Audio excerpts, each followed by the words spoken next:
Spojená škola internátna v Levoči má 3 organizačné zložky, ktoré ponúkajú štúdium v nasledovných učebných a štúdijných odboroch. Stredná odborná škola pre žiakov so zrakovým postihnutím ponúka 5-ročný štúdijný odbor ukončený maturitnou skúškou sociálno-výchovný pracovník. Absolvent tohto odboru dokáže vykonávať kvalifikovanú a samostatnú prácu vo zvolenom odbore, je otvorený novým trendom a metódam v oblasti sociálnej a výchovnej starostlivosti, vie úspešne pracovať s klientami i inštitúciami. Po ukončení má študent uplatnenie vo výchovných inštitúciách a zariadeniach poskytujúcich sociálne služby, má kvalifikáciu pre prácu v sociálno-výchovnej oblasti, má predpoklady pre ďalší odborný, profesionálny i osobnostný rozvoj, inováciu práce, prehlbovanie vedomostí a zručností.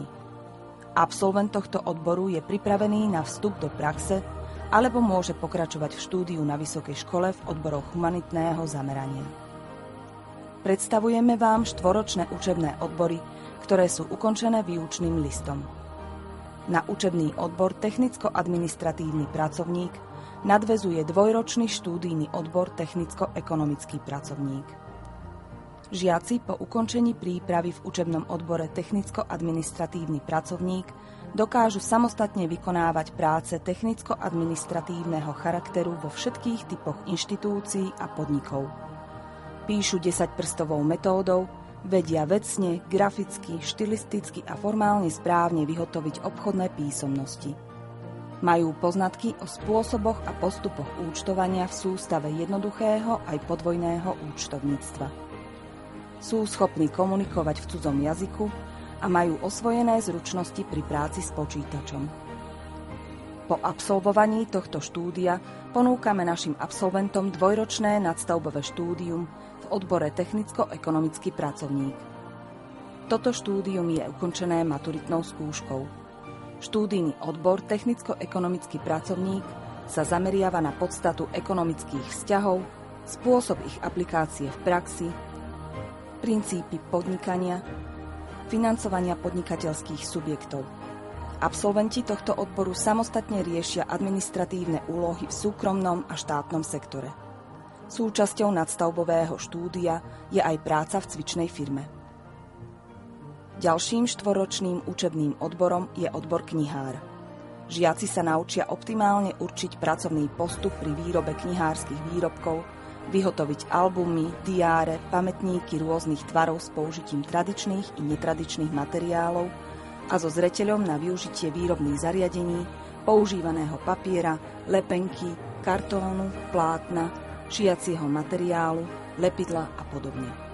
4-ročným učebným odborom je aj odbor čalúnik. Absolvent odboru čalúnik má osvojené činnosti a pracovné návyky, ktoré súvisia s prípravou na spracovanie čalúníckych materiálov, jeho manipuláciou, ručným a strojovým spracovaním, dokončovaním a montážou pri dodržaní zásad bezpečnosti a ochrany zdravia pri práci. Žiaci sa naučia pracovať so širokou škálou čalúníckych výrobkov a materiálov. Po ukončení prípravy absolvent ovláda prácu s čalúníckym materiálom, vie zvoliť správny pracovný postup pri opravách i výrobe čalúneného nábytku. Čalúnik je kvalifikovaný odborník, schopný sa uplatniť vo výrobe čalúneného nábytku, sériovej aj individuálnej výrobe. Ukončenie odboru je záverečnou skúškou a výučným listom. Dovoľte nám predstaviť učebné odbory v odbornom učilišti pre žiakov so zrakovým postihnutím. Do odborného učilišťa sa prijímajú žiaci so zrakovým alebo mentálnym postihnutím, ktorí ukončili 9. ročník špeciálnej základnej školy, ukončili povinnú školskú dochádzku v špeciálnej základnej škole alebo ukončili 9. ročník základnej školy ako integrovaný. Dĺžka prípravy je 3 roky. Absolventi učebného odboru obchodná prevádzka so zameraním na služby a domáce práce vedia pracovať so šijacím strojom, samostatne zvládajú prípravu jednoduchých jedál, upratovanie izieb a spoločných priestorov v rekreačných zariadeniach, pomocné práce pri prestieraní stolov, pranie a žehlenie. Odborný výcvik sa realizuje v moderne vybavených školských dielňach. K dispozícii je aj školská kuchynka s jedálňou, v ktorej sa žiaci učia základom stolovania, servírovania a pripravujú chutné jedlá.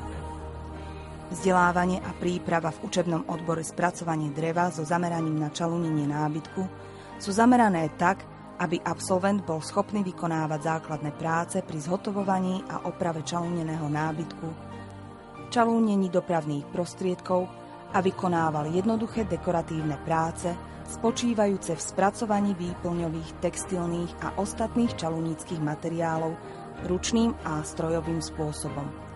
Dokáže vyrobiť jednoduché čalúnické výrobky a vykonáva pomocné čalúnické práce. Ukončenie všetkých odborov odborného učilišťa je výučným listom, prípadne zaučený alebo zaškolený podľa schopností, zručností a vedomostí žiaka. Okrem učenia sa žiaci a študenti našej školy môžu venovať množstvu rozličných aktivít, či už sú to športy ako plávanie, posilňovňa alebo loptové hry. Voľný čas však môžu tráviť aj pri hraní šachu a kvarta na čerstvom vzduchu v našom átriu i prechádzkami v rámci turistického krúžku.